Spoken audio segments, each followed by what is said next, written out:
आज मैं आपसे इस वीडियो में डिस्कस करने वाला हूँ प्रोग्रामिंग लैंग्वेज के बारे में। ठीक है, तो हम सबसे पहले इसमें जानेंगे प्रोग्रामिंग क्या होती है, प्रोग्रामिंग लैंग्वेज क्या होता है और प्रोग्रामिंग लैंग्वेज कितने प्रकार का होता है। ठीक है, तो सबसे पहले हम ये जानते हैं प्रोग्रामिंग क्या होता है। ठीक है, प्रोग्रामिंग एक ऐसा प्रोसेस है जहाँ पे हम क्या करते हैं कि कंप्यूटर को कुछ टास्क देते हैं और वो टास्क क्या करता है, परफॉर्म करता है। कंप्यूटर को हम कुछ टास्क देते हैं और वो टास्क को परफॉर्म करता है। ठीक है, उसी को कहते हैं हम programming.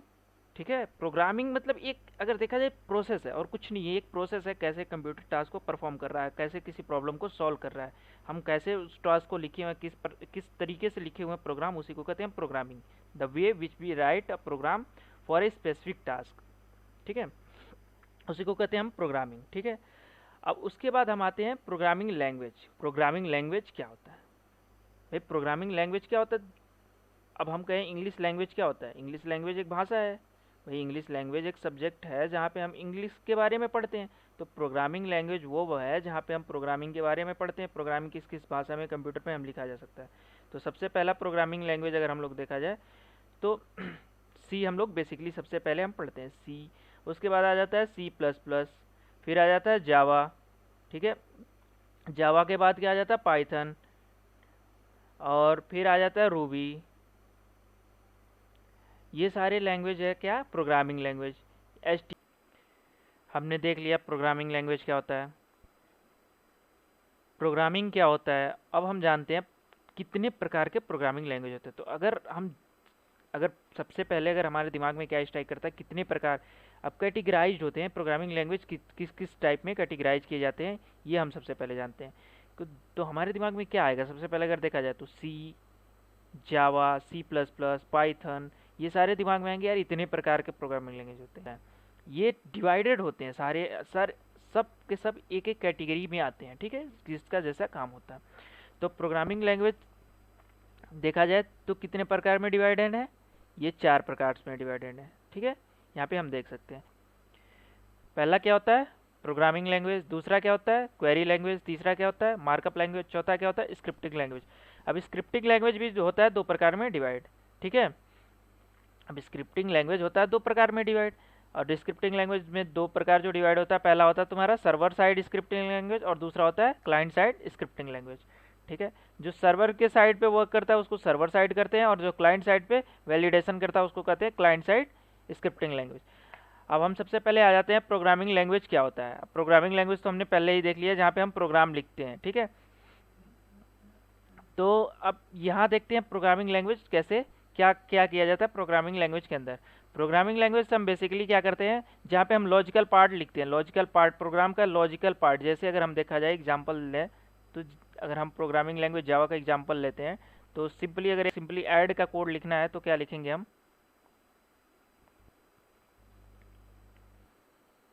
Int a equal to 10, int b equal to 20, int c equal to a plus b. यहाँ पे हम क्या कर रहे हैं, लॉजिक बिल्ड कर रहे हैं। क्या कर रहे हैं, लॉजिक। क्या है ये, लॉजिक ही तो बिल्ड हो रहा है। हमें यहाँ पे वेरिएबल ए की वैल्यू इसमें असाइन हो जा रही है और बी की वैल्यू इसमें असाइन हो जा रही है, और दोनों ऐड हो जा रहे हैं 10 और प्लस 20, और ये किसे मिल जा रहे हैं 30 जो है सी को मिल जा रहा है। ठीक है, ये क्या है, एक लॉजिक बिल्ड हो रहा है। ये हम क्या कर रहे हैं, लॉजिकल पार्ट लिख रहे हैं, और ये सारे इसके लॉजिक से ही हम क्या बिल्ड करते हैं, डेस्कटॉप एप्लीकेशन बना सकते हैं। उसके बाद आते हैं हम क्वेरी लैंग्वेज। क्वेरी लैंग्वेज क्या होता है, जहाँ पे हम क्वेरी वगैरह लिखते हैं। क्वेरी वगैरह यानी क्वेरी क्या हो गया, क्वेरी क्या हो गया, डेटाबेस से हम जहाँ पे भी जो भी कुछ लिखेंगे। अब इसके अंदर क्या आ जाता है, स्ट्रक्चर्ड क्वेरी लैंग्वेज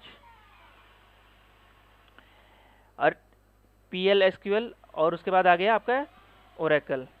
ये सारे लैंग्वेज क्या हो जाते हैं, क्वेरी लैंग्वेज हो गए। अब देखते हैं मार्कअप लैंग्वेज क्या होता है। मार्कअप लैंग्वेज जो भी चीज़ डिस्प्ले होता है उसको हम मार्कअप लैंग्वेज के अंदर लिखते हैं। जैसे हमने HTML में कुछ भी लिखा, H1 इक्वल टू हेलो। अब ये क्या होता है, प्रिंट डिस्प्ले होता है। जो भी स्क्रीन पे हम विंडो पे डिस्प्ले होता है वो हम किस में लिखते हैं, HTML में लिखते हैं, HTML में लिखते हैं। ये सारी लैंग्वेज जो फ्रंट एंड की होती है, जो भी सामने दिख रही है स्क्रीन पे, ये सारी चीज़ें हम किस में लिखते हैं, फ्रंट एंड लैंग्वेज में। ये सारी किस में होती हैं, वेब एप्लीकेशन सारी ये होती है मार्कअप लैंग्वेज में। उसके बाद आते हैं हम स्क्रिप्टिंग लैंग्वेज। स्क्रिप्टिंग लैंग्वेज क्या होता है? जहाँ पे हम स्क्रिप्ट लिखते हैं, यानी जब हमारी वेबसाइट अगर हम बना रहे हैं तो वेबसाइट तो भाई हमारी फ्रंट एंड दिख गई, चलो हमने फ्रंट एंड बना दिया, तो उसको पीछे काम भी तो करना चाहिए। तो ये सारी हम किसके अंदर लिखते हैं? स्क्रिप्टिंग लैंग्वेज के अंदर ये सारी चीज़ें लिखते हैं। स्क्रिप्टिंग लैंग्वेज के अंदर हमारा क्या आ जाता है? PHP आ जाता है, एडवांस जावा हो जाता है, उसके बाद एडवांस पाइथन हो जाता है, जावा स्क्रिप्ट हो जाता है। ये सारी किस में आती है? स्क्रिप्टिंग लैंग्वेज में आती है।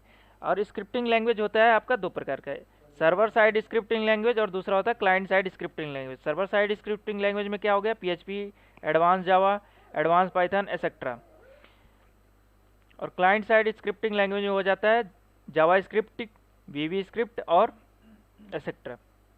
ये क्लाइंट साइड वैलिडेशन का काम करते हैं और ये डेटा को इधर से उधर सर्व करते हैं। सर्वर साइड ये जो डेटा है डेटाबेस से डेटा लाते हैं और डेटा वैलिडेट करते हैं। ये सर्वर साइड स्क्रिप्टिंग लैंग्वेज का काम होता है। उसके बाद आ जाते हैं, जैसा कि हम लोगों ने जानते हैं कि CSS होता है, ये भी एक लैंग्वेज होता है, ये टेक्नोलॉजी होता है। CSS और jQuery, AJAX ये सारे क्या हैं? एडवांस टेक्नोलॉजी हैं। उसके बाद आ जाते हैं, हम देखते हैं फ्रेमवर्क क्या होते हैं। फ्रेमवर्क जो भी कुछ हो गया, अगर मान लीजिए हमने बना लिया सिंपल सा एक फॉर्म बना लिया, तो फॉर्म बनाने के बाद अगर हम उसको चाहते हैं ईजिली हर बार हमें फॉर्म ना बनाना पड़े, इसलिए हम यूज़ करते हैं फ्रेमवर्क का। फ्रेमवर्क में क्या होता है? वो फॉर्म ऑलरेडी बना रहेगा, हम सिर्फ उसको कॉल कर लेंगे यहाँ से। ये होता है हमारा फ्रेमवर्क का मेन काम।